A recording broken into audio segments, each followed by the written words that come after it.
aron mabuhi ang kalibutan. Kipadala ang anak sa iyang amahan. Aron mabuhi ikaw ug ako, nagkinahanglan kita og pagkaon. Sulayan nato og dili ta mo kaon og pipila ka kan-anan, maluya ta, unya wa tay kusog, sakit atong ulo na. So, ang ato mismong body nagpasabot nga our body survives kung dunay pagkaon.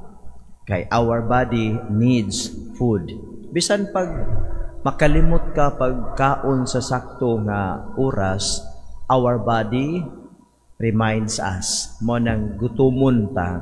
Kay ipasabot nga ang imong body cannot survive without food and drink. Sumawpod sa atong espirituhanong kinabuhi ang atong kalag nga gihatag sa Ginoo kanato. Sa pagbuhat niya kanato, gihatag kanato ang maong kalag. Mao na nga nahimo kang buhi nga binuhat, kay dili man ka puro lawas ra, naa kay kalag. Mao nga ang lawas nga adunay kalag, adunay kinabuhi. Kung ang lawas kuhaon na ang kalag gikan niini, ang lawas wala nay kinabuhi.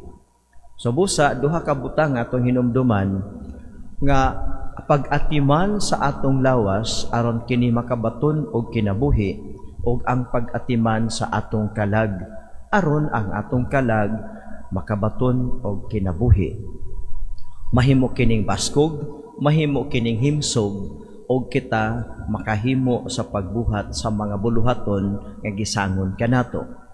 So busa ang ato pong kalag dunay pagkaon. Ang pagkaon nga alang sa lawas dili mao ang pagkaon nga alang sa kalag. Kay ang pagkaon nga alang sa atong kalag, alang sa kinabuhi nga walay katapusan, mao man ang bugtong anak sa Dios.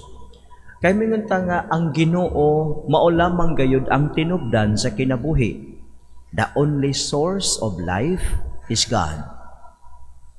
Kung mao kini, ang Dios lamang ang muhatag kanato og kinabuhi. Dunay daghang pamaagi nga ang Dios muhatag kanato og kinabuhi. Apan usara ka paagi ang gipili sa Dios.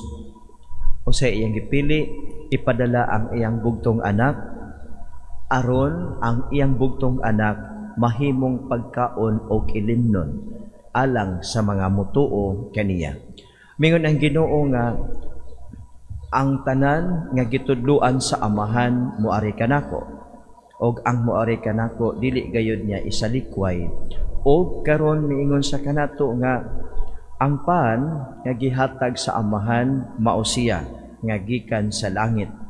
Og siya si Jesus nga gikan sa langit, mingon ako ang pan. Ako ang pan nga naghatag sa kinabuhi. Unsay requirement para moduol kita, para mukalawat kita? Ang mutuo kanako may kinabuhing walay katapusan. So ang kikinahanglan mao ang pagtuo. Pagtuo nato nga si Jesus mao ang gipadala sa amahan, og pagtuo nato nga kining Jesus nga gipadala sa amahan mao ang pan nga maghatag og kinabuhi. Busa niadtong katapusang panihapon sa Ginoo, iya nga gitukod ang santos nga Eucharistia, diin gihimo niya sa iyang kaugalingong gahom ang pan nga mahimong kalanon, mahimong iyang tinuod nga lawas, og ang bino mahimong ilimnon iyang matuod nga dugo. Og miingon siya, dawata kini ninyo nga tanan og kana, dawata kini nga tanan og panginom kamo gikan niini. So mga igsuon, usara man ang maghatag og kinabuhi, only God. Og ang Dios ra pod mo'y makahatag nato kinabuhi, og ang Dios adunay paagi. Ang iyang gipili nga paagi nga siya mahimong pagkaon og ilimnon alang kanato, og siya atong kalawaton. Og kung kita mo kalawat kaniya, kinahanglan nga atong tuuhan, mutuo kita. Nangutan na ang mga Hudiyo kaniya nga, unsa may among buhaton? Mingon si Jesus, kini mao ang ipabuhat kaninyo sa Amahan. Nga mutuo kamo sa iyang gipadala, referring to himself. Unya, unsa may tuuhan nato sa Ginoo? Karon miingon siya nga, ang ako mao ang pan nga naghatag sa kinabuhi. Before ani siya, miingon sa ang mutuo, may kinabuhing walay katapusan. Unsa may tuuhan namo, Lord? Ako mao ang pan nga gikan sa langit nga naghatag og kinabuhi. Mao man bitaw nga sa ato to express our faith and to demonstrate our faith in the Eucharist, ang matag usa kanato nga mokalawat, muingon og amen. Mingon ta nga ang lawas ni Kristo mutubag ra ba po ng uban salamat Father. Ang uban mutubag salamat sa Dios. Di na mao ang gikinahanglan nga tubag. Ang gikinahanglan nga tubag, amen. Ngano man nga amen? Yes, I do believe it is Jesus whom I receive. Ako nagtuo nga kining akong gikalawat sa bayhon sa pan sa Eucharistia, mao gayud ang tibuok nga Hesus, body, blood, soul, and divinity. So mao na nga ang mga Katoliko should respond. Dili kay igora mo lawas ni Kristo tutok. Kung makahimo pa lang ko pagpanagpa gisagpa tanag yun ng mga tawhana. Di ang atong ito unsa man nga ang lawas ni Kristo unsay tubag? Amen. Nganong amen kay ipadayag nimo ang imong pagtuo nga kanang imong gikalawat mao si Jesus nga mihimo sa iyang lawas nga pan. Mitukod sa Eucharistia ang atong mahimong pagkaon, ang iyang dugo atong ilimnon. Nga kining imong gikalawat, mao ni ang lawas o dugo ni Kristo. Buhi nga lawas, adunay dugo. Mao na nga, ay na mo pangita ang mainomos kalis kay mahurot ng bino. Gamay ra nagibutang dina. Kanang lawas gani nga, buhi nga lawas, adunay dugo. Kanang atong gikalawat sa Eucharistia is the living Jesus. Kung living Jesus, naagyunay blood. So mao ni nga, mga igsuon, kinahanglan we express and we demonstrate our faith. Mao na pag-ingon nga lawas ni Kristo, amen. Unya kini ay mo pagpadayag, kinahanglan nga dili kay ikaw ray kadungog. Apil ang pari makadungog. Ay lawas ni Kristo, di ba na madungog? Lawas ni Kristo, di po na madungog. Pag yung lawas ni Kristo, amen. Ayaw pa pag-isingin, amen! Kay tibuok na barangay makadungog. Ang gikinahanglan nako, I hear your respond. Pag yung nga, lawas ni Kristo, amen. Kana siya. O niya, diling amen. Say it with conviction. Nga, lawas ni Kristo, amen. Okay, lawas ni Kristo, amen. Murag himatyo na siya nga kanang tubag ba, murag luya, basing katapusan na nimong kalawat siguro nga tubag, no? Kanang, when we answer with conviction. Yes, I believe it is Jesus. No na nga, lawas ni Kristo, amen. Kana siya dito. Napoy uban, wa pagani kalitok ang pari, may amen. Ayaw po pag-una-una, pagpahuwat po sa imong time. Daghang kay mga kanang mga idiosyncrasies ni mga Katoliko, no? Bisag na di pagani ka humang pari paglitok mutubag nag-amen. Mao pagani pag-isa o pagkalitok mutubag nag-amen. Napoy uban di mutubag og amen, pastilan pa ita. So mao na kinahanglan tudluan gayud in taon kini mga Katoliko sama sa first reading. Ba sa first reading, si Felipe giingnan sa Holy Spirit. Lakaw, atong sekretary ni Rina Candice, itong taga-Ethiopia. Lakaw nga to, dagan, apasa. Na nagsakay bayag karwahe katong maong kuan, Secretary of the Queen. Nagsakay karwahe. Una, gipadagan si Felipe nga to, naapsan niya ang karwahe. Una, usa makakusog mo dagan ang tao. Sige lang. Patagiat to dito, gipadagan sa Espiritu Santo, unya dito, nisakay si Felipe, gitudluan ni Felipe ang maong tao, og mituo siya.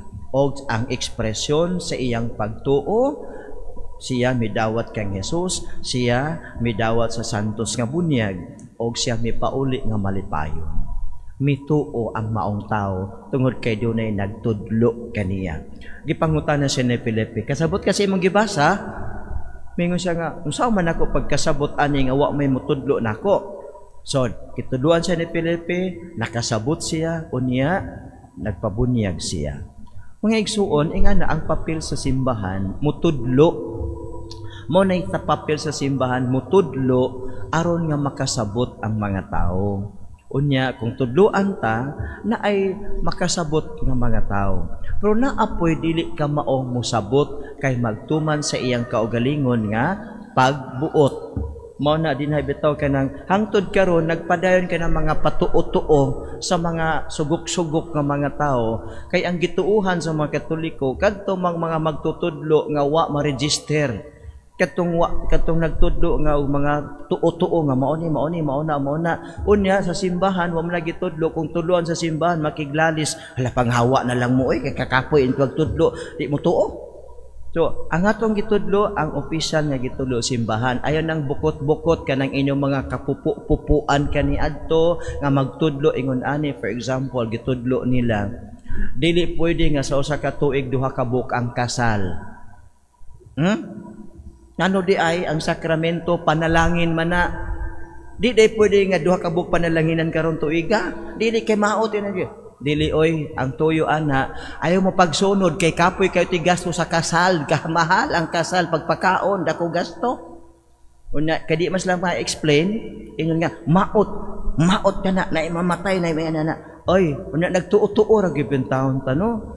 Unya mo na hangtod karon na ganing patuo-tuo kay bisag di ka mo explain mo na kuan kay panghadlok di na tinuod oy.